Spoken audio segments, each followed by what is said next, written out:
Welcome to Visitations Conversations.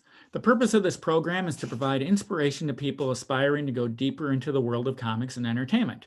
Please check out the channel for interviews that range from comic creators, podcasters, cosplayers, and filmmakers. My name is Scott Larson, and I am the creator of the independent comic book series Visitations. Visitations is the history of Chicago as seen through the eyes of the residents of the city's oldest cemetery. It's part history, part adventure, and part horror story all rolled into one. Kind of like the Untouchables meet Indiana Jones in a graveyard. If you'd be interested in reading a digital copy of the first issue for free, please email me at visitationscomicbook@gmail.com or click the link in the description below. So as an independent comic creator, I've always done a whole lot of studying. I've done studying of different creators that basically start from the beginning of the comic book industry up until now. And one of the creators that popped up for me, and especially in my early days when I was learning how to draw and learning how to tell a story through the comic book medium, was Will Eisner. And the book that was recommended was this book, which is Comics and Sequential Art. And Will Eisner was a very, very, very interesting person. He was one of the earliest creators in the comic book industry, and he saw the medium as something other than just kiddie books for kids. So what he did was he experimented with the medium, and his experiments started really in the early 1940s and went up until the time he had died in 2005. He never stopped. So he was the person who the first one of the more adult books he did in the 1970s was A Contract with God, which is kind of known as the first graphic novel. And this week coming up, March 1st through the 7th, is Will Eisner Week. And the chair of Will Eisner Week is former Marvel editor, writer, and comics historian, Danny Fingeroth. And Danny is here to talk about Will and talk about his career and to tell us some more about what he himself is working on as well. So Danny, if you can turn on your camera and your Here I am. there you are. Hi, how are you? Hi, and you wouldn't know that I'm in a fake background because it looks so natural, but I'm not actually in Doctor Strange's or the Spirit's headquarters for that matter. Well, I see multiple Spider-Men behind you. So I was assuming that they just drop you right into the last Spidey film. If only. Well, thank you for having me on and to talk about Eisner and Eisner Week. So, shall I yak away? Yeah, tell us. I'm curious. I want to know about Will Eisner Week, and we can talk about that in a second. But I'm curious as to your personal history with Will Eisner, because you did know him, but how did you get involved in doing this, and how long has it been around for? It's been around for about 13 or 14 years. My first experience of Eisner was Jules Pfeiffer's Great Comic Book Heroes, which was, for comic fans, it was the holiday gift of 1965. If you were a comic fan, that was what you wanted. Everything else paled in comparison.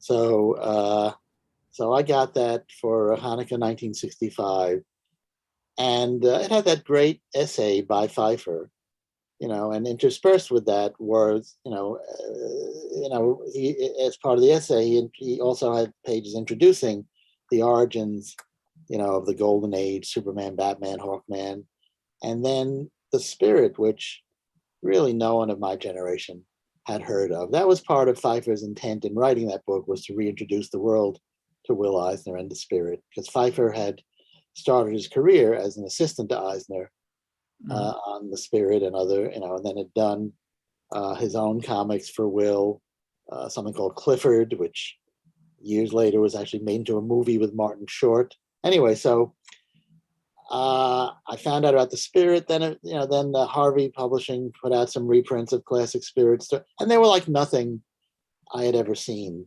He kind of was a masked adventurer, Batman type hero, but not really. It was and the Spirit was an attempt by a newspaper syndicate in 1940 to compete with these comic books that the kids were going wild over back then.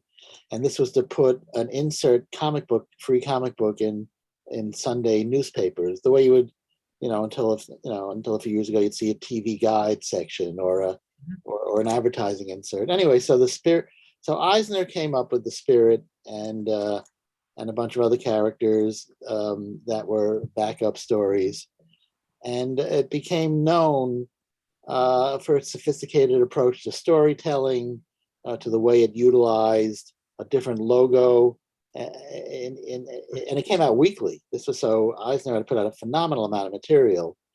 And so the Spirit became, it was available, even though it wasn't as popular as something like, say, Little Orphan Annie or Little Abner or something, but it was available to be read by tens of millions of people every week, because it came with the Sunday newspaper. That was a big thing that every family read. So the Spirit really became legendary. It became something that other comic book writers and artists aspired to be as good as and as well done as. So Eisner did that for about 12 years. A lot of well-known people worked for him, either on the Spirit or in earlier years when he had a studio with a guy named Jerry Iger, who oddly enough is like the grand uncle of Iger from Disney. Oh, really? Yeah, although Eisner, I don't think is any relation to the Eisner of Disney. Anyway, so Will did the Spirit for 12 years, while also being involved in the creation of other characters like Sheena, Queen of the Jungle, and Black Hawk, and on and on. A lot of people came through his studio: Jack Kirby, Al Jaffe, Nick Cardy, Mike Plug, tons and tons people all through the years. I'm leaving out, Pfeiffer, Lou Fine, the guy who did Plastic, Jack Cole. I mean, just a phenomenal number of people. He was one of those graduates of the legendary DeWitt Clinton High School, where Stan Lee and Bob Kane and Bill Finger and Erwin Hazen and a million other people graduated. It was kind of one of the Harvard, Princeton, and Yale of comic books, along with a couple of other high schools. Anyway, so cut to Eisner then spends 25 years doing comics for the military, for corporate use, instructional comics, and managed to avoid the controversies of the 50s, the comics code stuff and Frederick Wortham and all the horror, but was keeping his eye on things, and especially keeping his eye on the underground comics that started coming out in the late 60s, Crumb and S. Clay Wilson and Dennis Kitchen and so on. And he realized, that using comics for things other than telling superhero stories, which he wasn't that crazy about, you could use comics to deal with sophisticated adult topics, not adult as in pornographic, but adult as in serious and deep and philosophical. I think he realized in the undergrounds you could do it, and there was an audience that had grown up reading kids' comics, but so they knew the vocabulary of comics, they knew the syntax of comics, they understood, how that method of communication worked, but they wanted something meatier, and he was not of the generation or of the inclination to do the outrageous comics of Crumb and S. Clay Wilson and Spiegelman, but he figured out a way he could do it himself. And from that came A Contract with God, which came out in 1978 and was published by a small publisher. I'm not I've read varying things about how much Will did or didn't invest in that publisher, so, but so there were other things called graphic novels. So, he never claimed it was the first graphic novel. People have sort of said that about it because it's an easy shorthand for a journalist, Well, I had seen an interview with him. Sorry, I didn't mean to cut you off. Go ahead, I had yeah. seen an interview with him where he was trying to pitch the book. Right. And the person had said, well, it's a comic book. And he goes, no, it's a graphic novel. And that's where the phrase had come from, or at least that was the impression I was under. Well, the story is that he was pitching it to a publisher, and he knew if he said to the guy, he said, I've been working on a long form, serious thing. I'd like to show it to you. And he knew if he said to the guy, it's a comic book, the guy would say, don't waste my time. So he sort of claimed that he just out of thin air thought, decided to say it's a graphic novel. And the guy said, oh, that's very interesting. It's actually not a graphic novel. It's actually 4 graphic novellas based. All kind of the theme is that they're all based around a tenement in the Bronx of Will's childhood in the 1930s. So, but he, again, I don't think he ever actually said he invented the form. I think similar to the way that, people will say that Stan Lee created all the Marvel characters, and it's certainly not impossible. I think there may be times that Stan may have said that just because he knew he had a minute with a reporter and how to make it as simple as possible. But most of the time, if Stan had any time, he would say he co-created it with Kirby, Ditko, etc.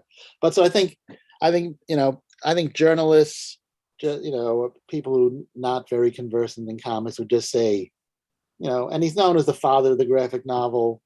But I think that Jack Katz did, and Gopnik, it was not Gopnik, Larry Gonick. I think both those people did things they called graphic. This is one of, you could Google this. You can find out but Will, I don't think he ever claimed to have invented the medium, but he certainly popularized it. Contract with God was the graphic novel that put that form of comics on the map. It was, and in part because Will was such a cheerleader and evangelist for the medium of what he called sequential art. He loved comics. He, just, and as early as 1941, he's quoted as saying that comics is an art form. And even there were very few people, if anybody, saying that in the 40s.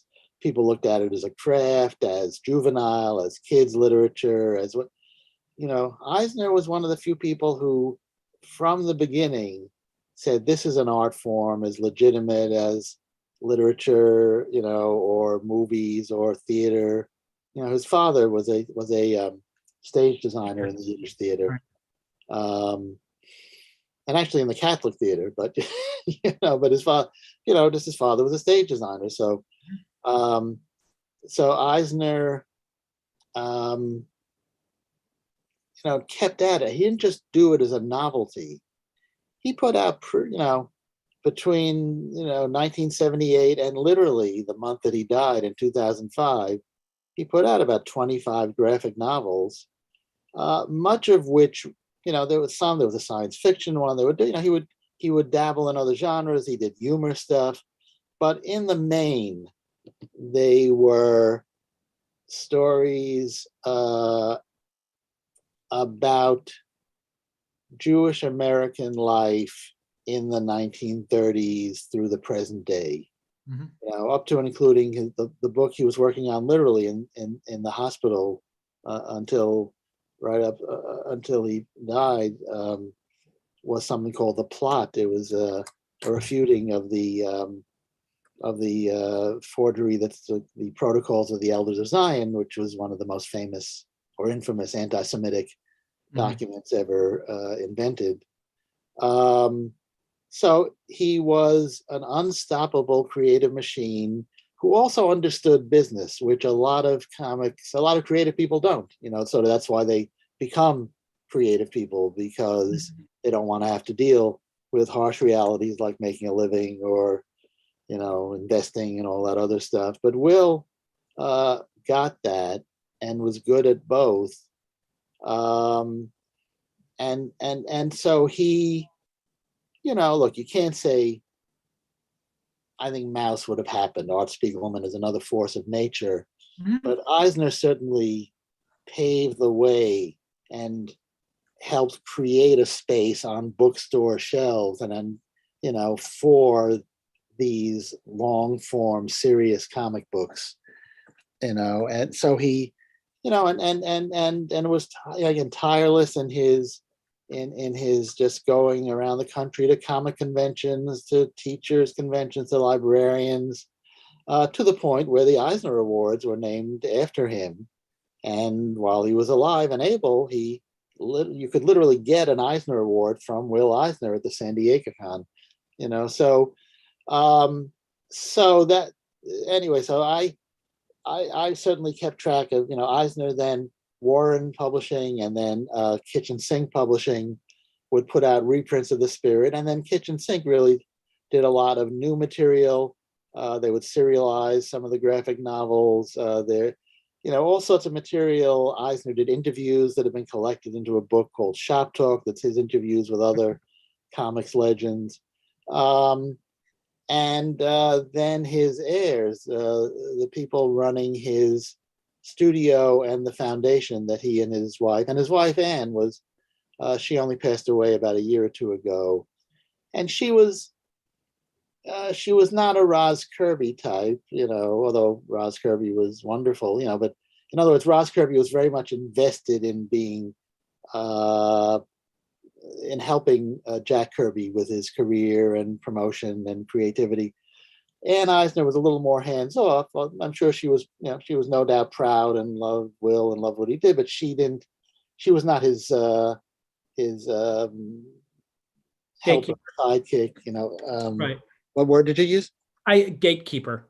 Gatekeeper. Well, no, I mean, Will was fine. Yeah, Will was good at being his own gatekeeper. So I met, but she did in her way keep the legacy alive. But the people who run the estate and the foundation are Carl and Nancy Gropper, who are I think Carl is Will and Anne's nephew. And so in my post Marvel role and post a lot of things role of being historian, biographer, I wrote the Stan Lee biography and so on. I've written books about comics and different aspects. And I've taught a lot. Anyway, part of that is I was giving a talk on Will Eisner and his career at Columbia University.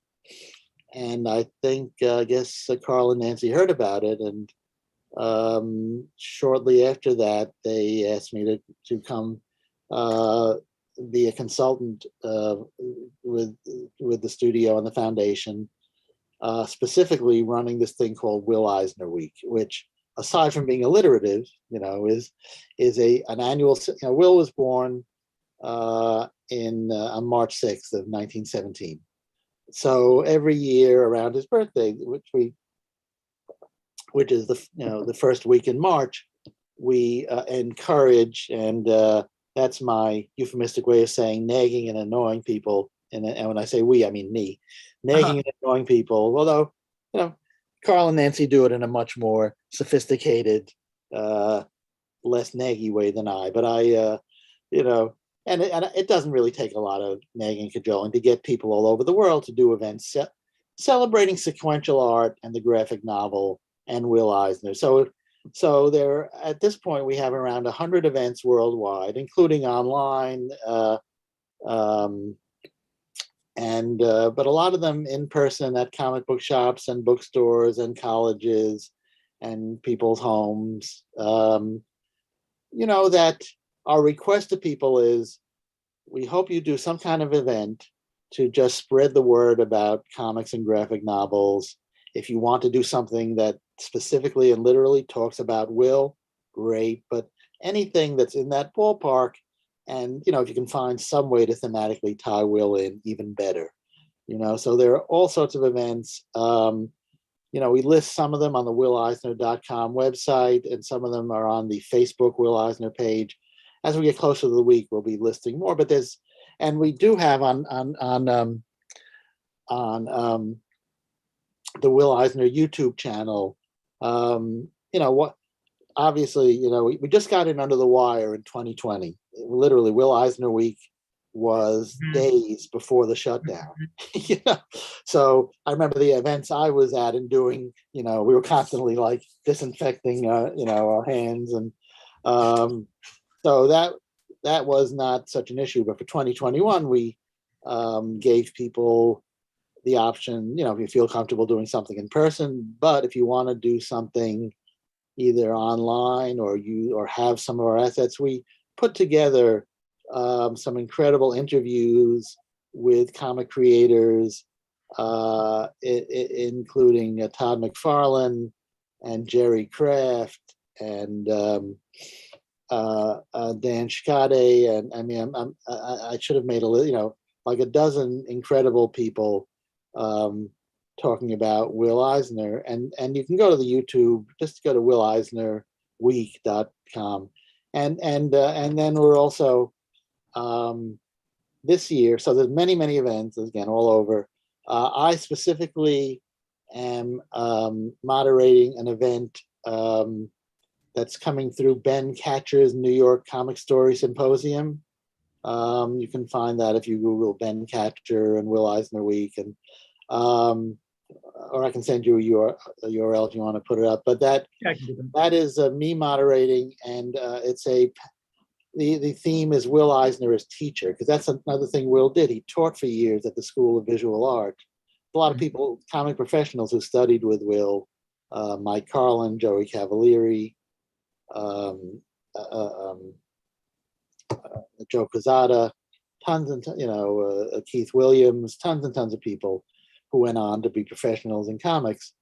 And Will also wrote 3 textbooks based on his lessons at SVA.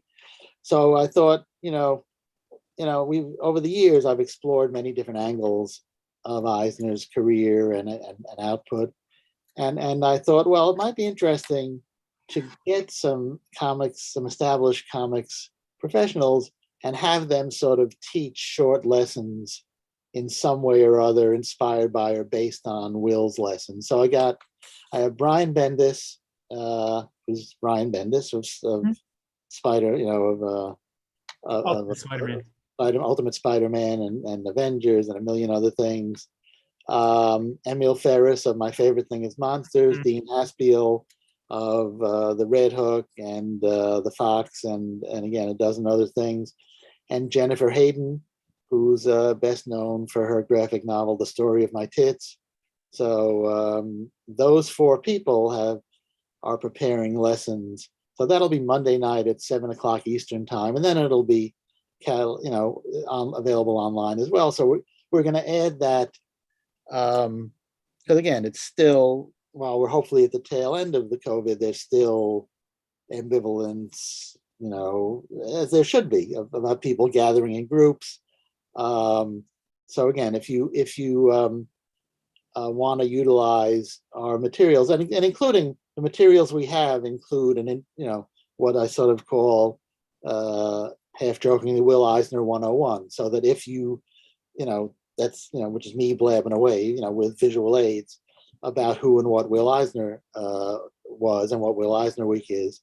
So that is essentially it. It's Will Eisner Week, the celebration.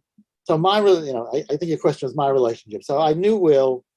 I met Will when I worked for Byron Price, the late Byron Price, in the late 90s. Byron had been doing work with Will.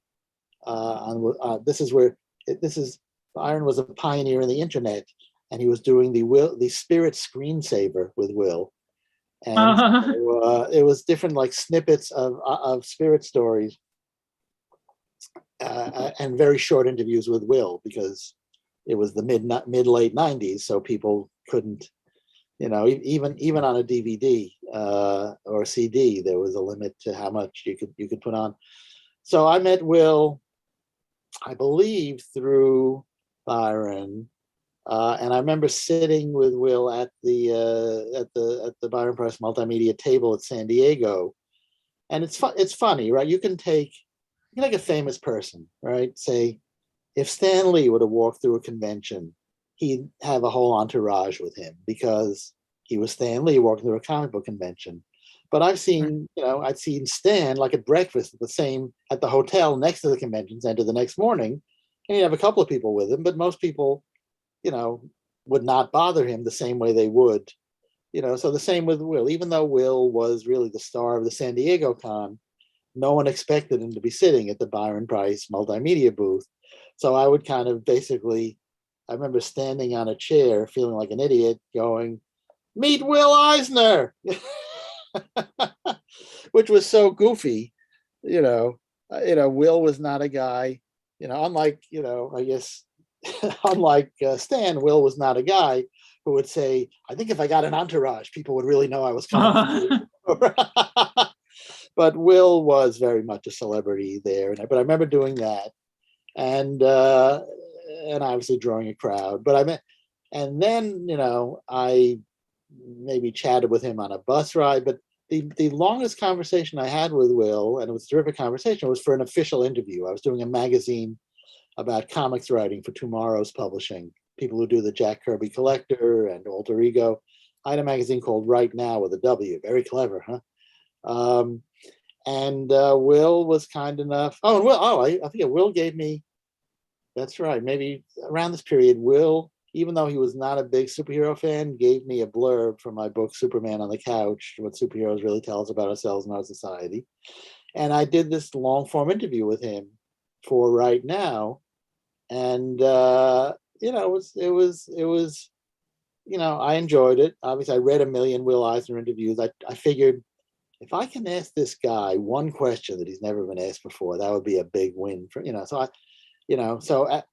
He complimented my questions. Now, whether he did that for every interview or I don't know, but it was very nice. And an interview that gets reprinted a lot, so people, I think what I pride myself on as an interviewer in general, and with Will in particular, was, since I come from the comics business and sort of know how the sausage is made from my years working as a writer and editor at Marvel, I think I can come at questions in a little different angle and get people, because a lot of people, including me, right? You ask them a question and they have like a pre-programmed answer, right?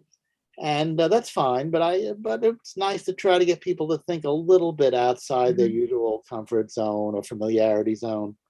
So so again, I knew Will, but I didn't know him at all. Well, my longest conversation was that structure, and he was terrific. His answers, again, I'm sure some of them were answers that he gave a million times, but some of them I think were ones where he was thinking a little differently. And it's funny, what I was most like when you and I, set up to meet, we had a pre-meeting today at noon, and I was 3 minutes late because I was, writing some notes down and had some other stuff. And again, so and then of course we had a 40-minute conversation. You folks missed the best part of the 40-minute conversation. That you told me you weren't recording anyway. But Will Eisner, we had whatever, let's say it was 10:30, and I think he was supposed to call me or whoever called who, 10:30, and it was like, "Hi, Will Eisner here, I'm ready." And it was like, okay, that's that generation. That's that, depression, era, just totally, because if Will Eisner had called me up 5 minutes before and said, "Oh, I got somebody really important here, I can't talk to you, let's receive." I mean, I've had this happen with very nice people, and perfectly understandable, where they come in late, I come in late, they have to postpone. I could just tell Will Eisner was the ultimate professional. It's just like, I'm here. It's the time we agreed on. Let's do the interview. I mean, something about that really impressed me. That when Will Eisner gave his word, it happened. That somehow that was even more than what he said and what we talked about, that somehow that, well, you do interviews, or anybody out there has done interviews, or just you make an appointment with anybody for anything. Oh, my kid is sick. I got a deadline. Well, everybody's got a million. I'm here. Here I am. I'm Will Eisner. Let's do it. You know what? It's really funny you talk about that generation, and one of the stories that people don't necessarily talk about. And if my dad was of that generation, my dad had been born in 1924, and there's a story in that Frank Miller book where the Miller Eisner, where they're having a Eisner conversation. Miller. What's that? I think it's Eisner Miller, but Right. Which great book. really. It's a book. I'm just saying, it's a great book. It's a book of discussion between Frank Miller and Will Eisner. That's really terrific. Fantastic book. But one of the things in there was when Will Eisner would draw, he would draw on both sides of the paper because he didn't want to waste paper, because he grew up during the Depression where there wasn't a whole bunch of paper. Right. And I was taught that too, because my dad was the Depression era kid. You don't waste anything. Yeah. And he grew he grew up, impoverished, because his he has one of his graphic novels is called The Dreamer. And it's kind of a roman à clé. It really is. There's a lot of people in it who are clearly based on real life comic industry people. The Jack Kirby character is called Jack King. There's I think Lou Fine is called Lou Sharp. You get the and it's a memoir, but it's called The Dreamer because it's not, it refers to the Will character himself in the book, but it also refers, I think, to his father, and his father sort of was the dreamer. His father was artistic and painted and was involved in one failed business venture after another, whereas his mother was the level, hard-headed one, but sort of, I don't think she worked. I could be wrong, but she did more of the traditional housewife, keeping the house running kind of thing. But so the dreamer, I think it's partly about the origin. It's really the origin of Will Eisner and how he took these creative skills and talents and interests, which could have relegated him just to being, another down on his luck, comic artist from the 40s, to being a guy who made his own way and was very successful ultimately. The interesting thing about that and The Heart of the Storm, which was a prequel to The Dreamer, and the names were changed and everything, but they're the same story. They're part one. Yeah, The Heart of the Storm is probably his masterpiece. I think both of those books are really, really, really incredible. And I didn't grow up Jewish, and I didn't grow up in an impoverished environment. However, there are things with creative people that you cannot help but recognize. And if you're a creative person and you're in there, and actually, in relationship to that, Netflix has a movie now called Tick, Tick, Boom, which stars Andrew Garfield, who plays Spider-Man, and that's about the musical author Jonathan Larson, who created Rent, and then he died right away. But that as well, if you're a creative person, there's something in these stories, something in these biographies. And to my knowledge, Will Eisner is the only person who's done this in comic form. I think that Spiegelman had a little bit of it in Mouse, but not really. That was mostly about his parents, where you see these stories of how people are becoming who they're becoming, and how they're becoming who they are artistically. And there's a scene in The Heart of the Storm where Will's a little boy and his dad takes him out to paint nature. Right. And as an artist, you see that and you recognize that even if that exact thing didn't happen to you, something like that did. Go ahead. I think Harvey Pekar did that too. I think a lot of Harvey's work, especially a book called The Quitter, which Dean Haspiel drew, does explore sort of Harvey's different conflicts and, with making, with expressing himself creatively and making, and balancing that with making a living.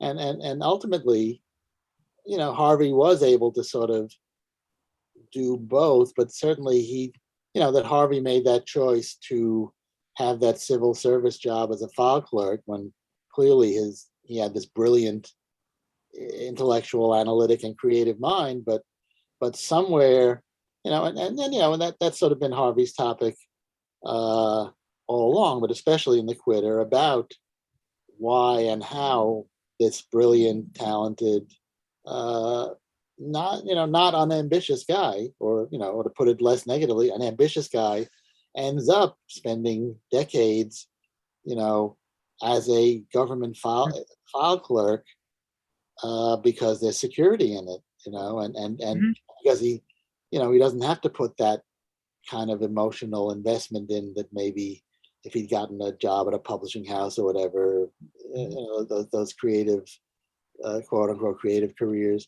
So I think that's another big part of the story in those kind of in talking about what both propels you and holds you back as an artist. I think Harvey, remarkable Harvey did that because Harvey was not himself an artist. He depended on relationships with and the talents, the skills of the artists he worked with, including Crumb.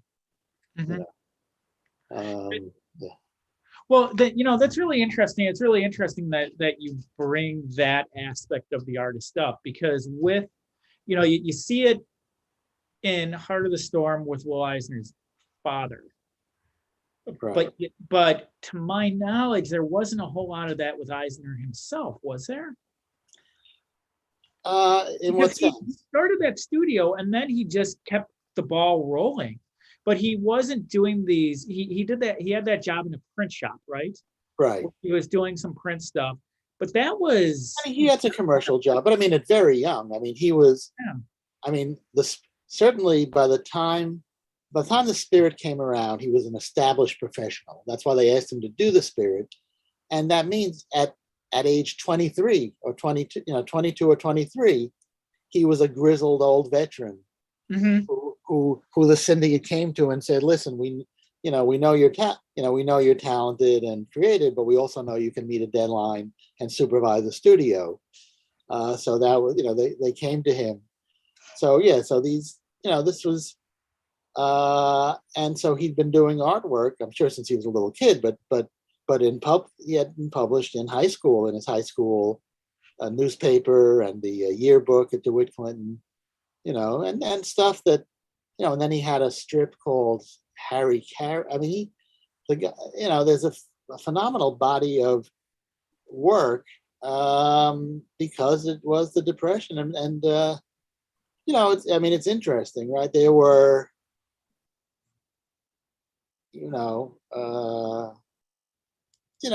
Will either chose and or needed to go into the workforce. He didn't. I don't know if he had any interest in going to college, but that was a luxury that he literally could not afford. And yet was, like so many members of that generation who went into comics, ferocious autodidacts. I think, Gil Kane and Kirby and Stan and, a lot of those guys, for whatever reason, did not go to college, even though a lot of their, again, that's sort of the initial interest that I had in that generation. They were smart enough to go to college and become dentists or engineers, but they didn't. They went into comics. It's partly, this was I see this a lot sort of as a pattern, and again, I guess the guy who wrote a book called Superman on the Couch, it shouldn't be a big surprise. A lot of them had fathers who could not make a living. Stan famously talks about seeing his father circling want ads in the newspaper, going out and coming home, not getting the job. Eisner's father, constantly starting these businesses. there's something where they were the breadwinners in their family. This was very common for these guys, mostly guys, as teenagers, to be out earning their fathers. That's a heavy thing, right? What an intense sort of, you have this victory at the expense of your vision of your own father or mother. It's a so I think that's a lot of that shows up in Eisner's work too. I have two questions, but Okay. they're a little bit unrelated to each other, but I don't want to forget either one of them. So I'm going to ask you one, but I'm going to ask you to bring me back to the other one, because I think that I don't say this often, but I think they're kind of interesting. I think they're interesting. The first one is less interesting than the second one, though. So I'll start with the first one. Can't wait to hear these questions. You got me all. So you mentioned that Eisner didn't go to college, but he did have George Bridgman as a teacher. And George Bridgman was the same person who taught Norman Rockwell. Uh-huh. And so how did that fit into Eisner study with Bridgman, or just read his books? I mean, this you're ahead of me. Where did Eisner study with Bridgman?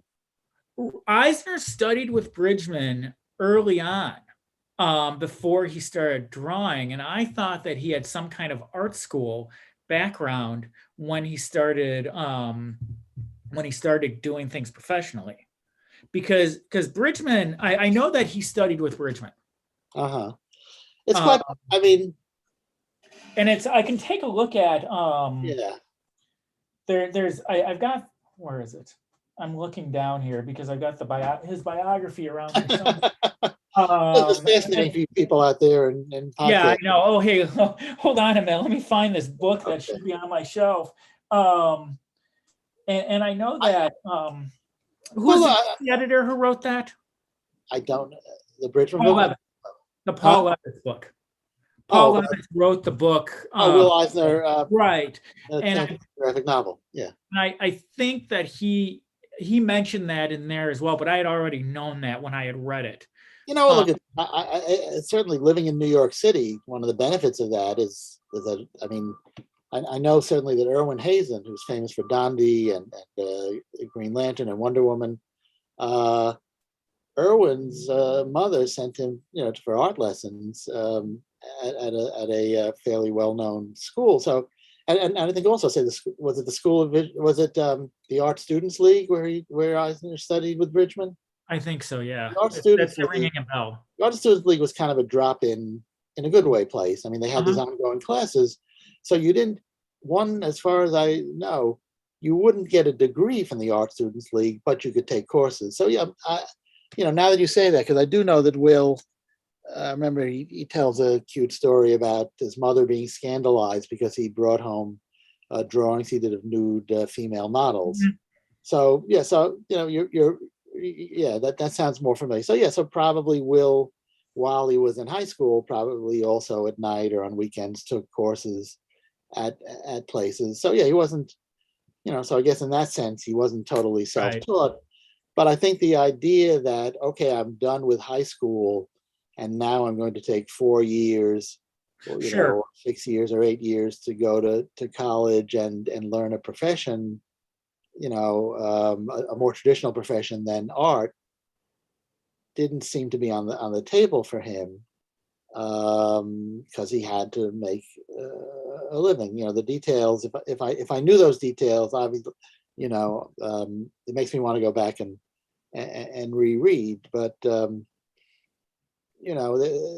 think that, I know Stan told me, I think Stan just didn't have the patience. Mm-hmm.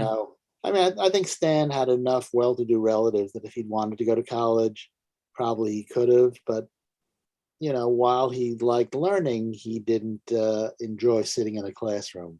I think Stan went to, Stan told me there was a girl he had a crush on who was going to City College. So he enrolled for one semester. And then when they broke up, he left, he left college. But look, these are, but I do think,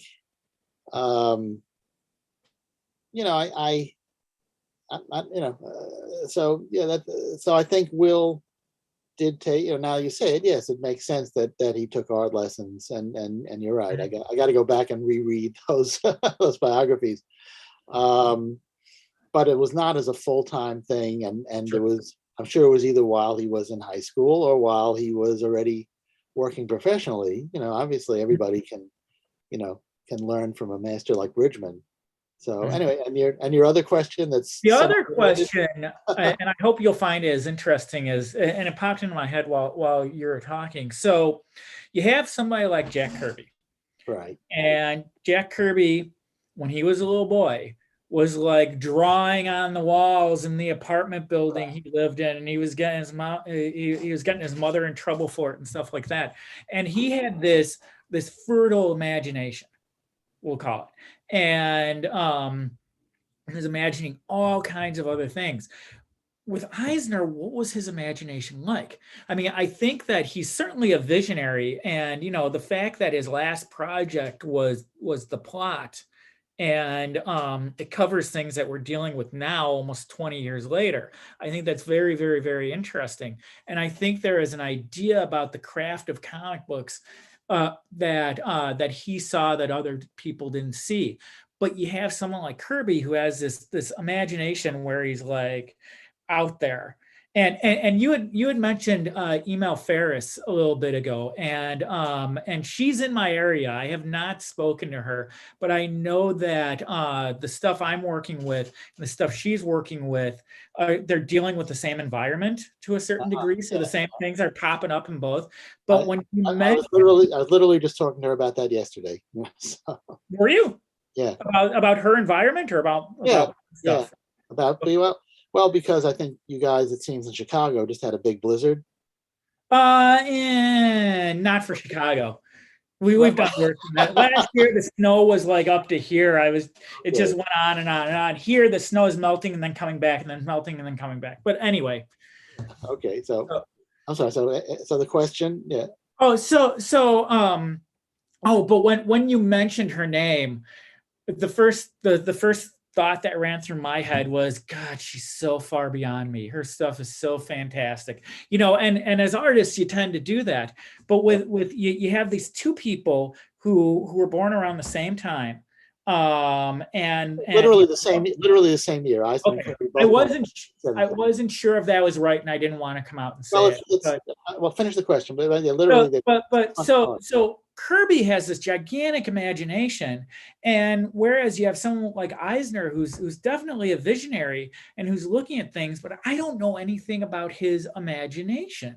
You can see Kirby's imagination through the spaceship stuff and the New God stuff and the Eternal stuff and all of this crazy stuff that's just really out there.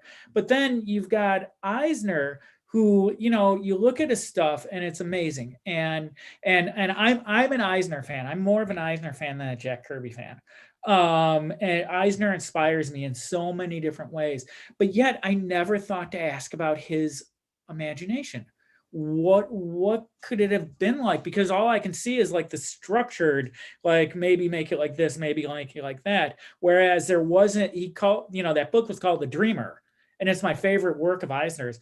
But I see more dreaming from Jack Kirby. And so I'm curious about what your take on that is. Does that make sense? Does that question? Yeah, it's a very interesting question. It's um we well look, it's interesting. What I find funny in the sense of interesting. Eisner was literally 5 months, let's see, 6 months older than Kirby. Mhm. And yet from their earliest days, Eisner was invested in projecting the image of kind of a serious business-like guy, and Kirby was if he had any image before the 60s, if any public image, it was of this explosive imagination. Mhm. And yet they were only 6 months apart, up to and including there's in that book we were talking about, Shop Talk, where Eisner interviews Kirby, and there's a caricature where they each drew themselves Mhm. at the heading at the beginning of the interview.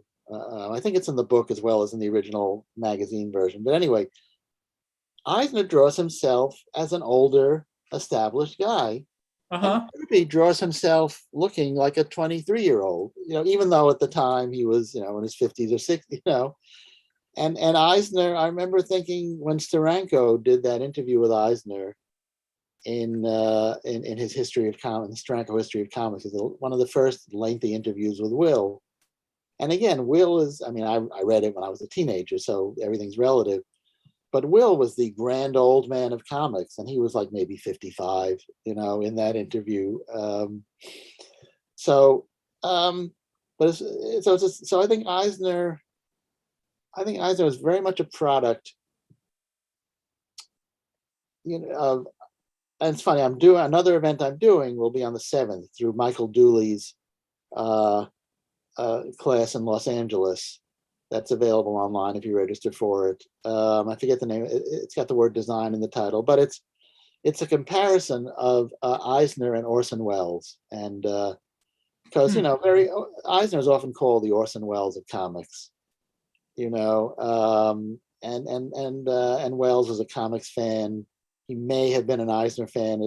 It's hard to determine that specific. Anyway, so many people of that generation were blown away by German expressionist film, and then by the American era, the early film noirs. I don't know if in the 30s you'd call it noir yet, but those dark, and specifically, the reason that Citizen Kane is so remembered after all these years is because it blew people away. And among the people it blew away were, I think, every comics artist I've spoken to or interviewed of that generation. They all talk about going and sitting in theaters and watching screening after screening of Citizen Kane. So Eisner specifically, I think, adopted a lot of that aesthetic. And then Eisner, I think if Kirby, again, these guys all were voracious readers. And I think if Kirby gravitated more towards, say, the Hugo Gernsback branch of science fiction, Astounding Stories and all those Black Mask. I guess Black Mask was more detective. But if Kirby gravitated more towards the grandeur of those stories, Eisner specifically would cite O. Henry and Guy de Maupassant. I'm sure I pronounced that name horribly, but I know it's not Guy de Maupassant. Uh-huh. I think it's but Eisner, because that was something I did ask him about. So I think and then the other aspect of Eisner, and it's one of my favorite stories. David Haydu, who wrote the book The 10-Cent Plague, and that book about Bob Dylan and Joan Baez. Eisner was in a Barnes and Noble Haydu was in a Barnes and Noble with Eisner, and he writes about this, I think, in an article that was, not sure if it was in the Comics Journals, and it was published in a magazine somewhere. And he says to Eisner, "Will, isn't that amazing? Not only is there a graphic novel section here, but within the graphic novel section, there's a Will Eisner section. Aren't you proud and amazed?" And Eisner goes, "Yeah, it's okay. But I should really be over in literature with Malamud and Roth and Bellow and the other Jewish American novelists." So I think that was, the spirit was kind of noir with some whimsy and comedy, but it had fantasy. There were there, but he at least kept the look and feel. So I think Will like playing in a little more reality based milieu, even when it was. So I think his imagination went into that and less in, whereas Kirby, both by interest and skill set, although Jack certainly drew plenty of romance and realistic and crime story, but I guess at a certain point, Jack focused largely on wild and crazy stuff. So I think it maybe was just more of a personality thing. But Eisner certainly, uh, I was actually, I was just, in looking, I was reading all the, in preparation for this panel that's going to be on Tuesday night, March 1st, that's going to be about Will Eisner as teacher. I was reading his textbooks, and in one of them, he prints a lengthy excerpt um, from his science fiction one. I'm blanking on the name. What's the one? Life Oh, on. it's one of my favorites. It The was, it was Life on originally Another Planet or something. it was called Is Life that- on Another Planet. I think originally it was Signal from Space, but then it had a different. Right, It right, was- but then when it was collected, it had a different right. name. Yeah, Life on. I think it was Life on Another. I've got it here someplace. Yeah, Again, I think Life on Another Planet was the ultimate. But I mean that I think that was it too. there's stuff, certainly there's science fiction in there that you can certainly see that Will read his share of science fiction and was familiar with the genre and combined it with politics and and love story, and it was very deftly done. He learned his lessons well from the de Maupassants and O. Henrys and Bellows and Malamuds of the world. So, I think Jack was more flamboyant, maybe, but especially when he saw especially it's starting with the Marvel days and going into the fourth world of DC, when it was sort of, that combination of what he liked and was good at and what his audience expected. The one thing that Eisner did was he absented himself from commercial comics for 25 years, which, there's this body of work that's now being rediscovered that he did for PS Magazine, and some of that is very creative and as and as thoughtful in its way as the graphic novels, although obviously not as deep and not as autobiographical. But it's I don't even have anything particularly profound, but there was something in Eisner, maybe his mother's ghost looking over his shoulder. There was something in Eisner that made him think, I don't want to have to worry about what's commercial. Mhm. And yet there's plenty of imagination in that instructional stuff. But so I mean, I don't know if somewhere hidden there's stories or drawings that Will did that nobody's ever seen that was more wild. But I think it was sort of that war between his mother and father and their inclinations, and his Anne's, his wife's father was a stockbroker who originally tried to get Will to drop this foolish cartooning and join me in the brokerage business, and Will resisted that. But maybe his compromise, his way of doing both was being, this responsible, successful business person, and yet still getting to draw comics. So I don't know if it's a question of imagination. I think it's a question of personality or obsession, or that question you asked me is really almost a question for a panel. I did. It's funny. At the Centennial in 2017, Mhm. I did a number of panels, and I think other people did too, because it's sort of a natural subject almost. Eisner and Kirby at 100, and doing panels about their commonalities, what they had in common, where they were different. So yeah, I don't think it's not so much imagination, although that's a logical way to frame it, but just almost more psychology and just what they were. I think the thing that they were both, and we talk about this generational thing, that comes up in interviews with and in the work of both of them, was, how do you make a living? how do you support a family? I mean, what is, you know, people say, look, the Stanley Jack Kirby relationship was very complicated, as was the Joe Simon Jack Kirby relationship.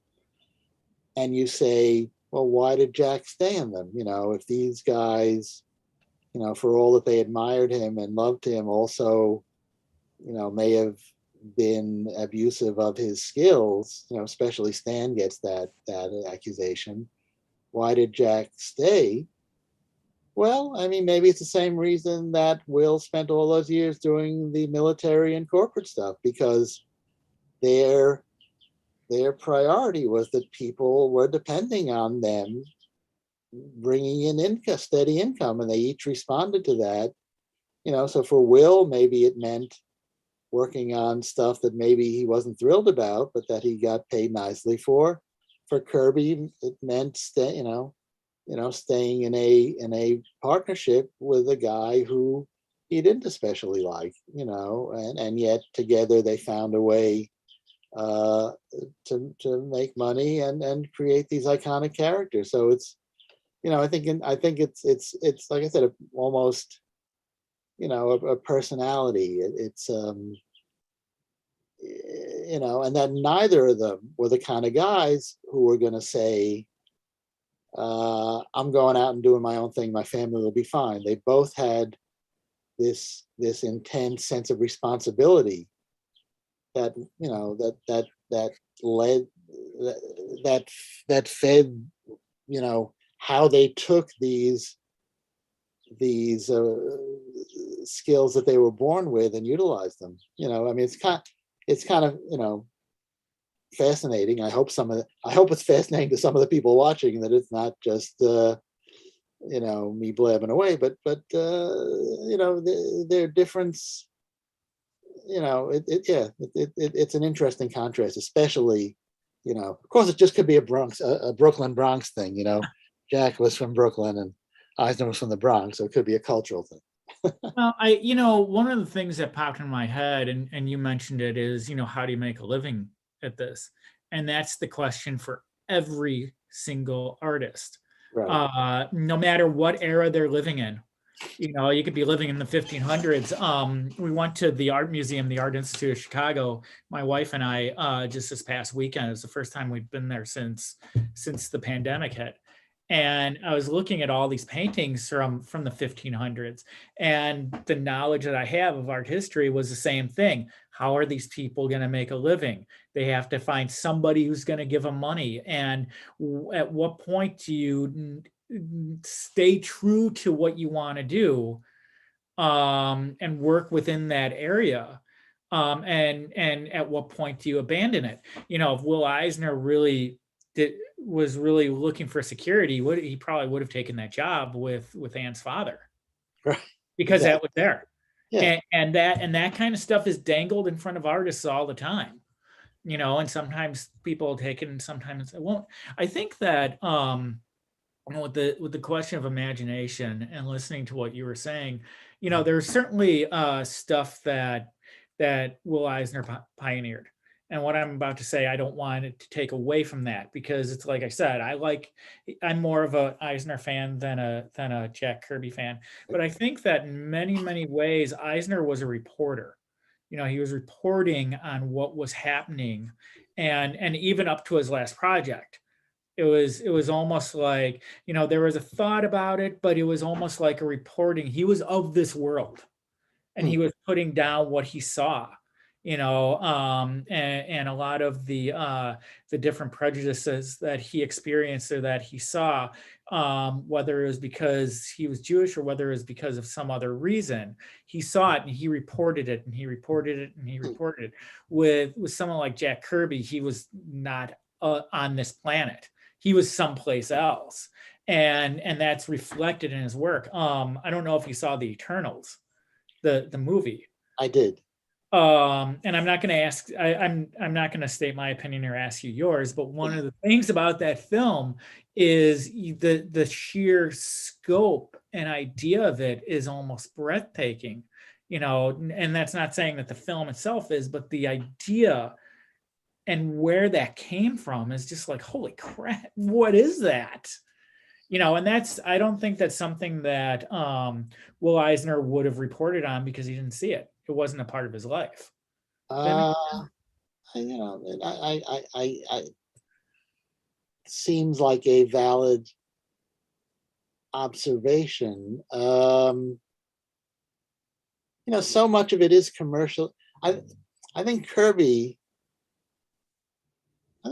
was comfortable, but I think I get the sense, and maybe someone like Mark Evanier would know better than I would, that even when Kirby, through sheer volume of work, was living a comfortable suburban lifestyle in Long Island and then out in Los Angeles, I think he never felt it was enough.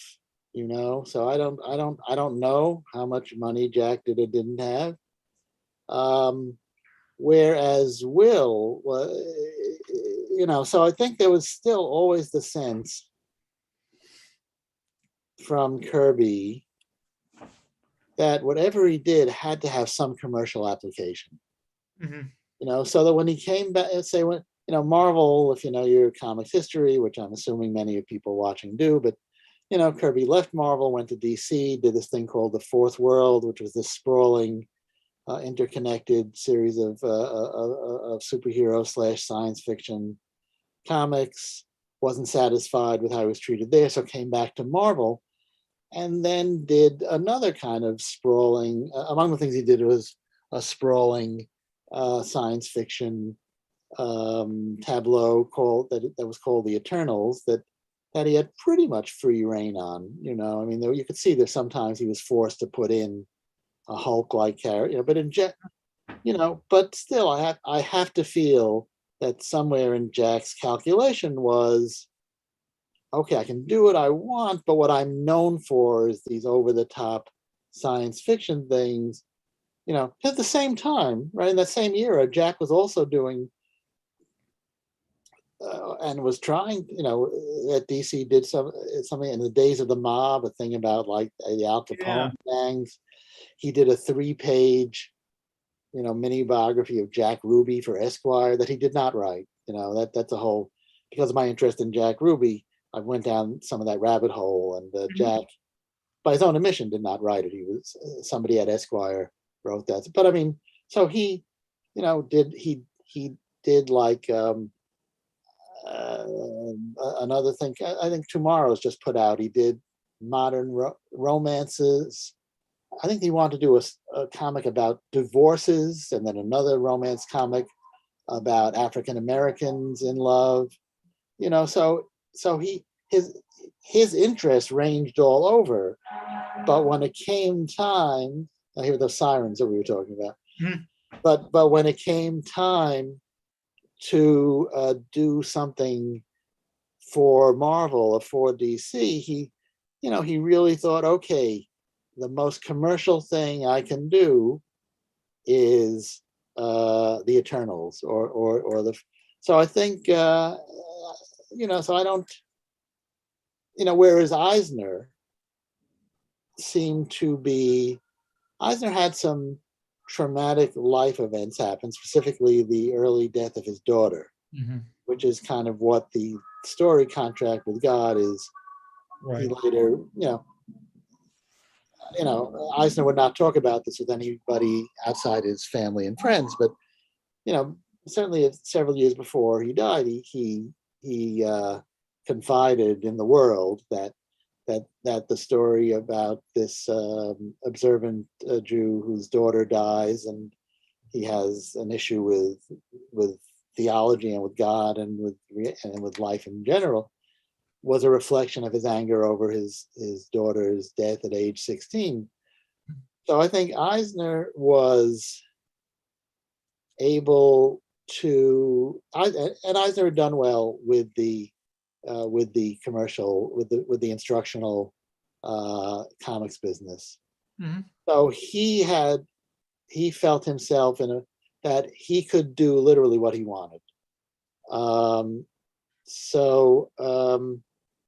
So I think that was the difference between them. He didn't perceive himself having those same financial pressures. I forget exactly your question. Am I anywhere near approaching and answering? I had asked about him being a reporter, Oh, so was he a I, reporter? I, So I have a thought, but yeah, go ahead and I'll tell you my yeah. thought. So Eisner's interest was in chronicling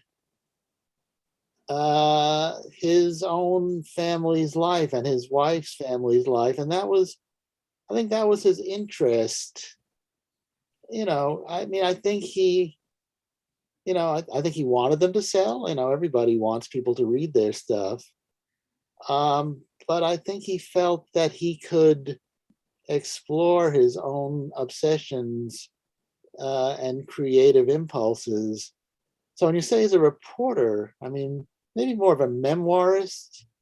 I pointed out a thing to Eisner in that interview, and again, not that I'm any big genius, but he did compliment me on noticing it.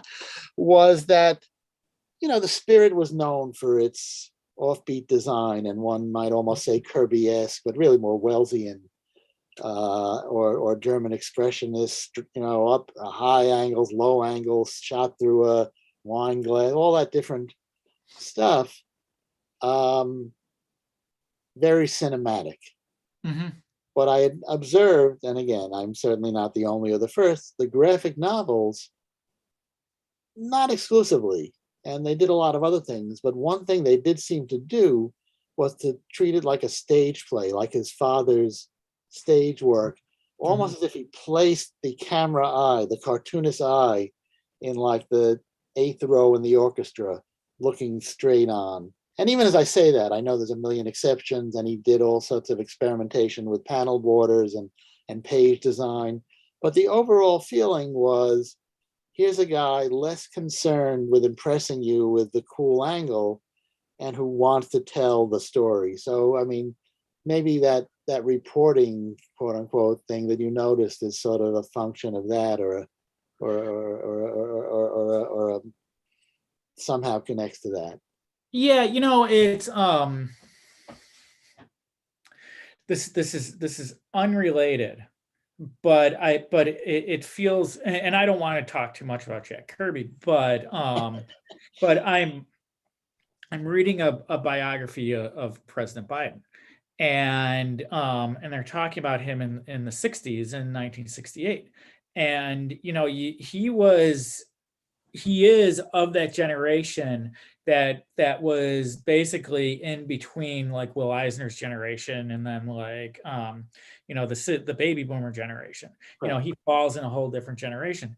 But they describe him, and I can see it in my head, of him, like, kind of tooling around in a car, but that, like, a car without a roof on it, and but yet he's in a sports coat, and it's like 1968, and that's kind of how he's going.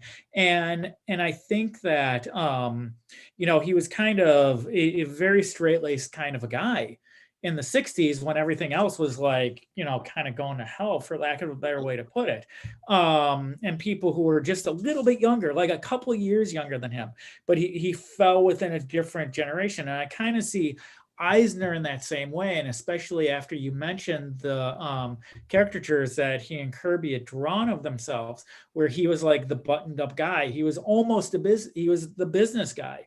And you had mentioned that Kirby was, it was never enough. It was, he was always worried about where this was going to come from, or if that was commercial. And I think a lot of that stuff comes from the way they grow up. And whereas they both dealt with poverty, whatever was installed in their heads was completely different. Because with Kirby, he was always, my sense is, and I don't know how correct this is, but my sense is they were always worried about, like, what's tomorrow going to bring? Am I going to have, is the bottom going to fall out? It seems that Will Eisner didn't feel that way, but I don't necessarily believe that's because he had amassed so much. I think that he just had a different mindset. Does that make sense? Yeah. Hmm. And it might not even be my place to say something like Yeah. that. No. I mean, I would be what did Kirby's father do? Was he a factory worker, or was he more Something like that. skilled? I have no clue, to be honest. You I know, only heard about his mom, not his dad so much.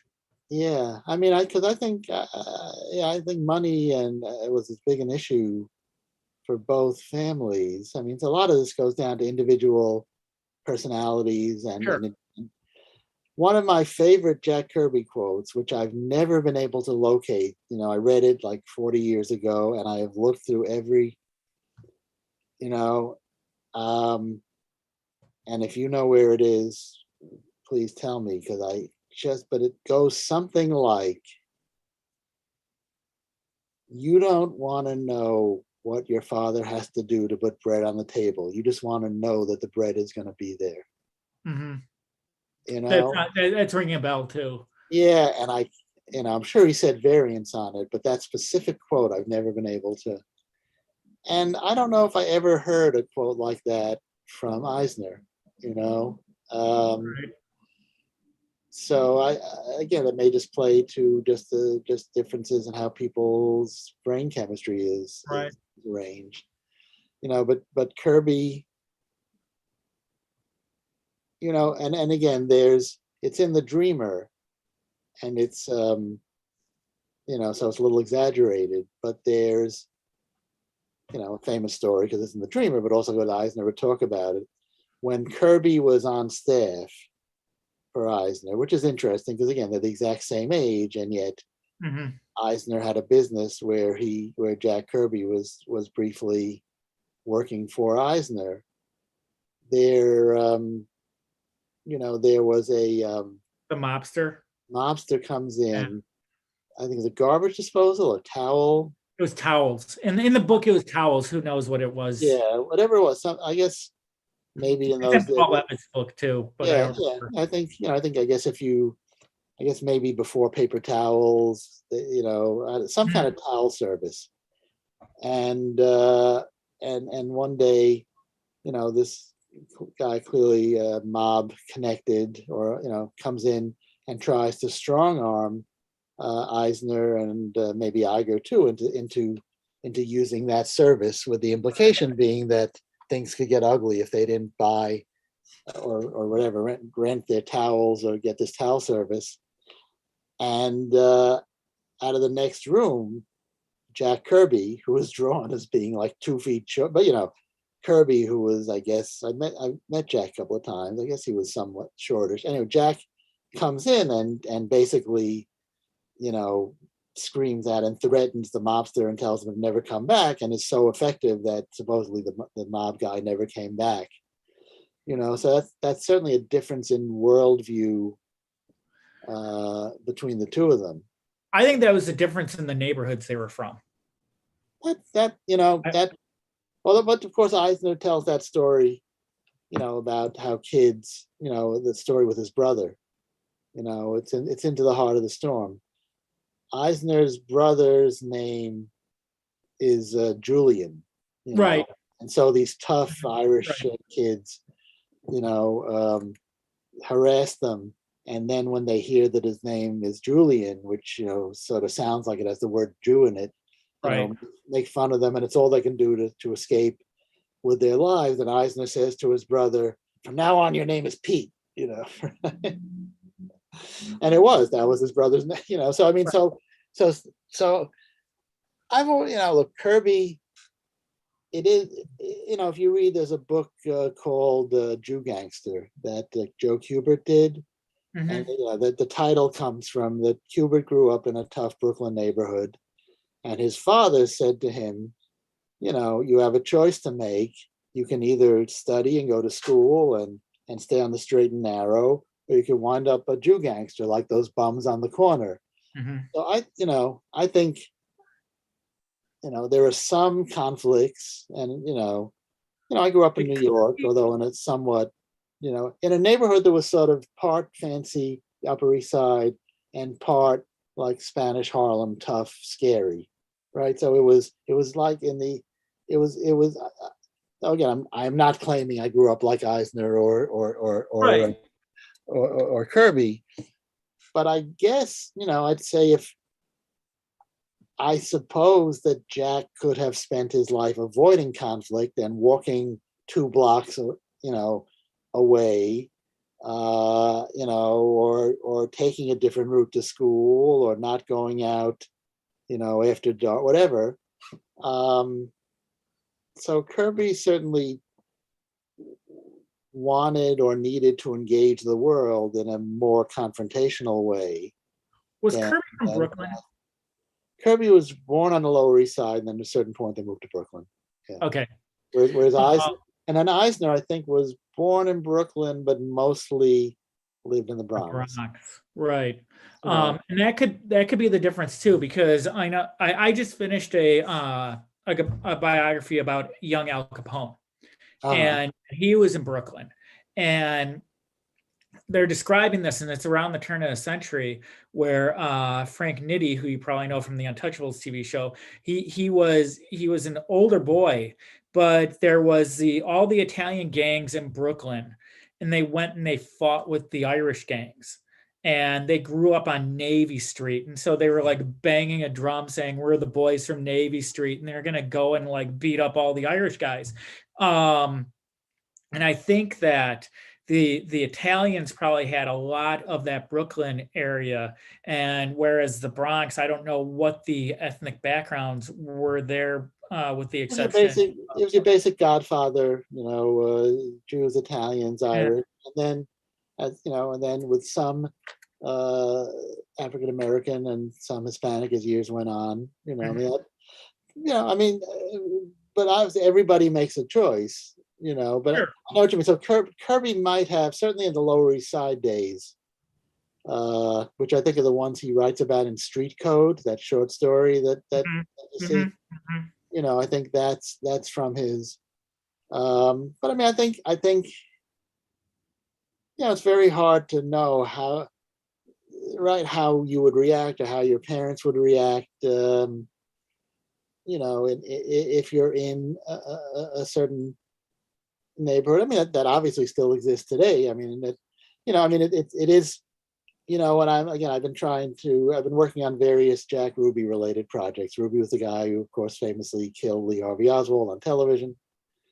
And so, part of the pitch and part of the interest is that Ruby grew up in the same neighborhood in Chicago that produced Benny Goodman, Arthur Goldberg, William S. Paley. What name? Where was that? That was called. Oh crap! What was it called? It's near what the university is now. It's called. There's a whole book, and I'll think of it. Which university? Oh, the Blues Brothers movie where John Lee Hooker is playing in front, playing the blues, and there are people dancing. Okay, that it'll come to. I want to say Glenville, but that's the neighborhood Siegel and Schuster grew up in Cleveland. That's a whole other conversation. Or not talking about Joliet. Not Joliet. Oh crap! It'll come to. Anyway, that neighborhood. So but also was a neighbor, and Barney Ross, the boxer, who was Jack Ruby's best friend, who sort of was went from being like a Talmudic scholar to his father being killed in a robbery, to being a boxer, to end up very interesting. End up getting involved, being a war hero, and then, because of war injuries, getting addicted to morphine, which led him to being involved with like gangsters. So, I mean, there's I guess there's partly things are forced on you and partly choices you make when you grow up in a milieu like that. Capone was very involved. Oh, I can't believe I'm blanking on the name of the neighborhood, but Maxwell Street. Maxwell Street. Which was my impression. It was sort of the Lower East, the equivalent of the Lower East Side, the old Lower East Side, not the modern gentrified Lower East Side. Right. But you can see the remnants of that in the Blues Brothers movie, the John Lee Hooker performance scene. That I think they literally tore down all those buildings, because it went from being a Jewish ghetto to a black ghetto. Yeah. Yeah. Right. And they tore all of that down about, I want to say, within the past 20 years. It's Yeah. all gone. I mean, we're going off in way different directions. I walked through there with a You what? once in 1990. It was the most frightening experience of my life. Even when I was living in the Bronx, I wasn't afraid for myself like I was when we walked down Maxwell Street. Huh.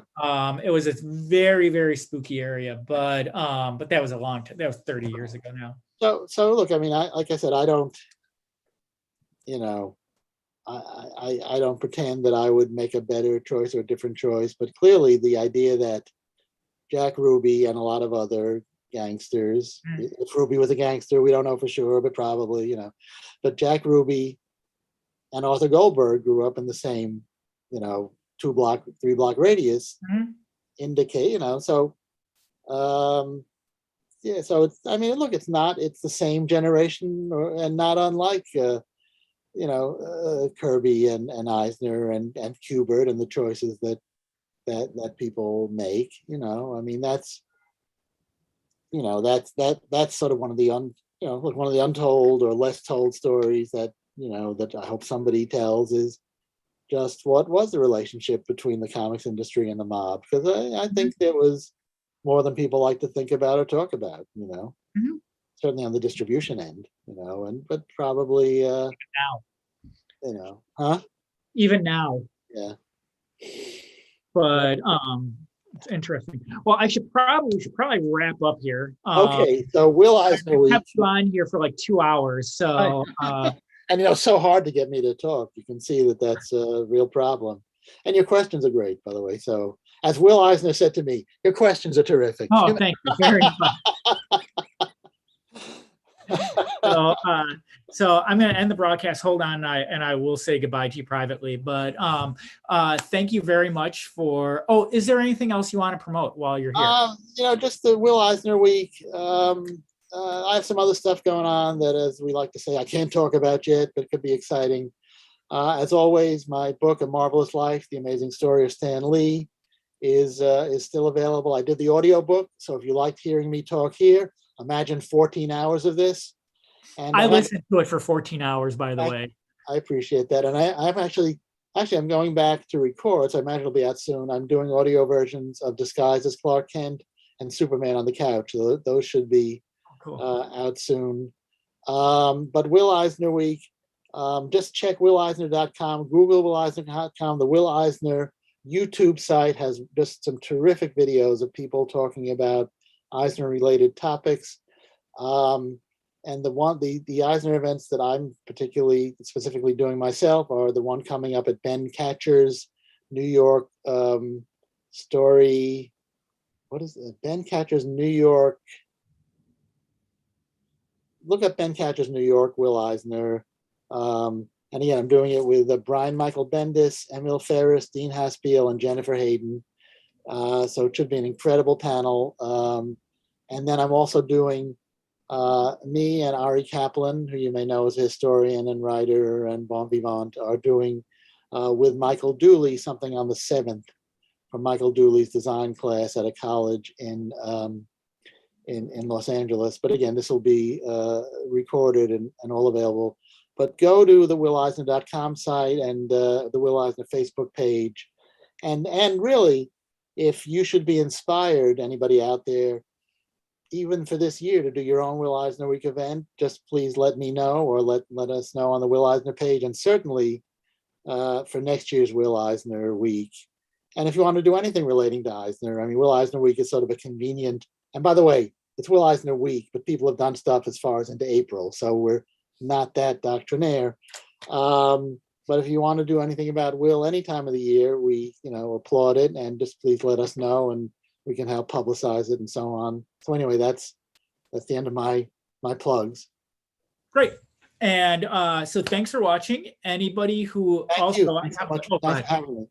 Oh, sure. Absolutely. Thanks for being here. I really appreciate it. Anyone who's interested in reading a free digital copy of Visitations #1, please email me at visitationscomicbook, all one word, at gmail.com. And the link is below. Thank you very much for watching. And we